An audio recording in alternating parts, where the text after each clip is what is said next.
Hi friends, welcome back to Viji's school cooking. எல்லோரும் எப்படி இருக்கீங்க? சேஃபாக இருக்கீங்களா?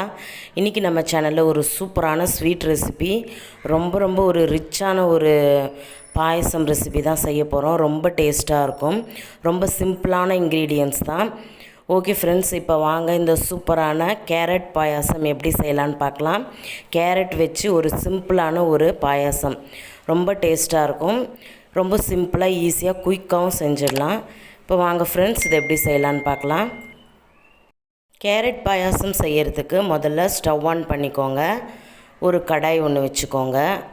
அதில் ஒரு 2 டேபிள் ஸ்பூன் அளவுக்கு நெய் சேர்த்துக்கோங்க.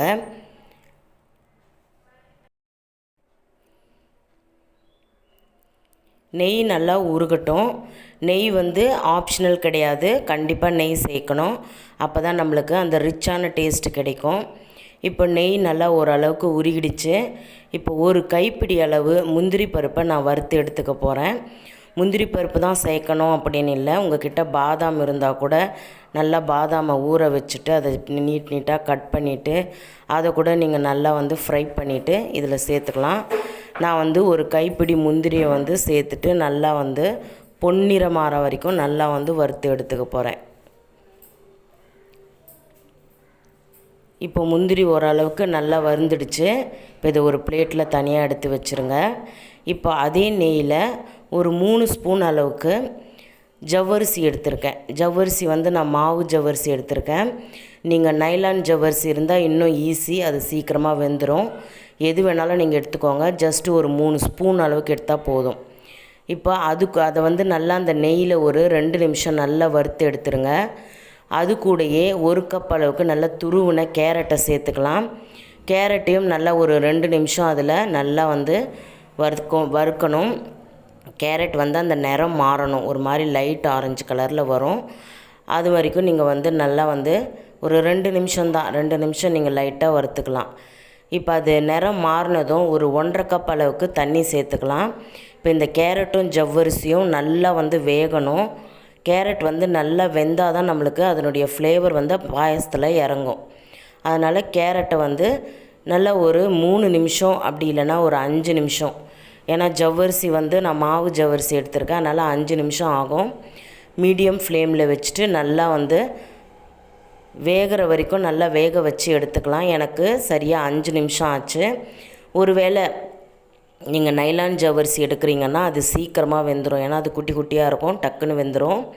அது ஒரு 3 நிமிஷம் இருந்தால் போதும். இப்போ பார்த்தீங்கன்னா கேரட்டும் இந்த ஜவ்வரிசியும் நல்லாவே வெந்திருக்கு. இப்போது அடுத்ததாக நாம் ஒரு 1/2 கப் அளவுக்கு சர்க்கரை சேர்த்துக்க போகிறோம்.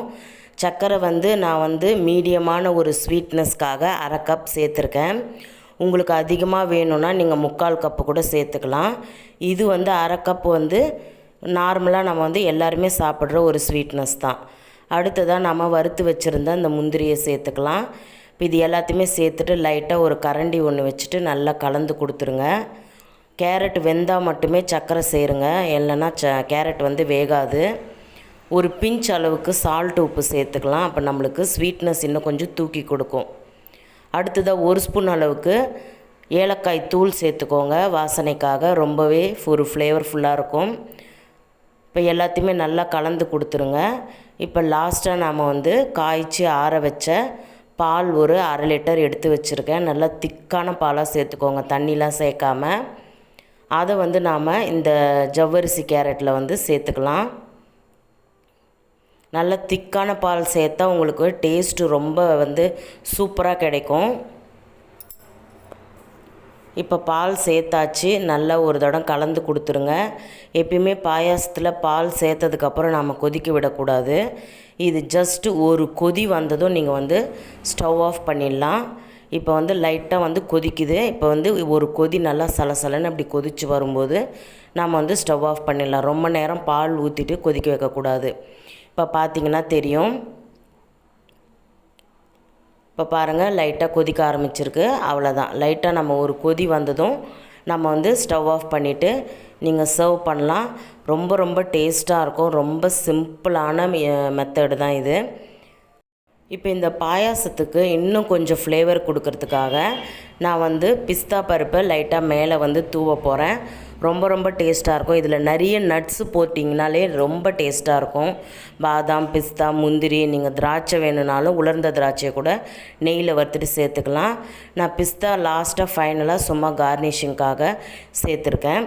அவ்வளோதான் ஃப்ரெண்ட்ஸ், நம்மளுடைய கேரட் பாயாசம் சூப்பராக ரெடி ஆகிடுச்சு. உங்கள் குழந்தைங்க கேரட் சாப்பிட்லையா, வாரத்துக்கு ஒரு முறை இதை மாதிரி செஞ்சு கொடுங்க. ரொம்ப டேஸ்ட்டாக இருக்கும். இதில் வெள்ளை சர்க்கரைக்கு பதில் நீங்கள் நாட்டு சர்க்கரை கூட சேர்த்து செய்யலாம். ரொம்பவே டேஸ்ட்டாக இருக்கும். பார்த்திங்கன்னா தெரியும், நம்ம சேமியாவுக்கு பதில் நம்ம வந்து கேரட்டை வந்து துருவி இதில் சேர்த்துருக்கோம். சப்போஸ் உங்களுக்கு கேரட் முழுசாக வேணாம் அப்படின்னு நினச்சிங்கன்னா நீங்கள் அரைச்சி கூட இதில் சேர்த்துக்கலாம். இப்போ இதை ஒரு பவுலில் சர்வ் பண்ணிக்கலாம். கண்டிப்பாக இந்த ரெசிபி உங்களுக்கு பிடிச்சிருக்குன்னு நினைக்கிறேன். இது பிடிச்சிருந்தால் இதுக்கு ஒரு லைக் பண்ணுங்கள். உங்கள் ஃப்ரெண்ட்ஸ் ரிலேட்டிவ்ஸ்க்கு இந்த வீடியோவை ஷேர் பண்ணுங்கள். அண்ட் மறக்காமல் நம்ம சேனலை சப்ஸ்கிரைப் பண்ணி பெல் ஐக்கானும் ஆலில் செட் பண்ணி வச்சுக்கோங்க. அப்போ தான் நான் போடுற வீடியோ உங்களுக்கு உடனுக்குடன் நோட்டிஃபிகேஷன் வரும். நீங்கள் பார்த்து என்ஜாய் பண்ணலாம். நம்ம சேனலில் நிறைய ஸ்வீட் ரெசிபிஸ் இருக்குது. ப்ளேலிஸ்ட்டில் தரேன், எண்டுலேயும் தரேன், செக் பண்ணி பாருங்கள். ரொம்ப சிம்பிளான மெத்தடு தான். ஓகே ஃப்ரெண்ட்ஸ், கண்டிப்பாக இந்த வீடியோ பிடிச்சிருக்குன்னு நினைக்கிறேன். நெக்ஸ்ட் ஒரு இன்ட்ரெஸ்டிங்கான வீடியோவில் சந்திக்கிறேன். Until then, bye from Viji. Thanks for watching.